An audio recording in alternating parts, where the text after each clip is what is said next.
కాదు బర్త్డే ఎప్పుడుంది? ఇంకెన్ని డేస్ ఉంది? 5 డేస్ ఉంది. పార్టీ ఏమిస్తావు? ఏం ఇవ్వాలి?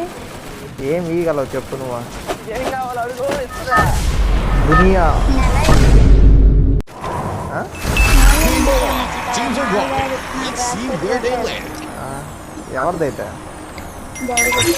దేవుడు అయితే ఏం కావాలంటున్నావు? అయితే అన్నావు కదా, అన్నప్పుడు ఏం అడిగి ఇంకే తట్టుండాలి, అడగాలి. లేదంటే చాలా ఇంటికి ఉండాలి. దేవుడిని అడిగితే దేవుడు ఇస్తాడు. నాది కాదు కాబట్టి నేను అలా ఇస్తాను. అరే మీ దేవుణ్ణి చెప్పు మాకేమని, అంతే కదా. సరే కానీ ఒక పాట నేర్పి నేను క్రిస్టియన్లోకి జాయిన్ అవుతున్నా కన్వర్ట్ అవుతున్నా. క్రిస్టియన్లోకి కన్వర్ట్ అవుతున్నా. ఒక సాంగ్ ఏదైనా ఉండే చెప్పు, నేర్చుకుంటా. ఎందుకు ఇవ్వాలి? నేను అడుగుతానా? నీ కోసం మారబడ్డా నేను. ఇప్పుడు మీరే మారుదామని అనుకున్నారా లేకపోతే ఎవరి కోసం? నువ్వు మారేవని వాడు మారుతున్నాడు. అది मेरा चैन वैन सब उजड़ा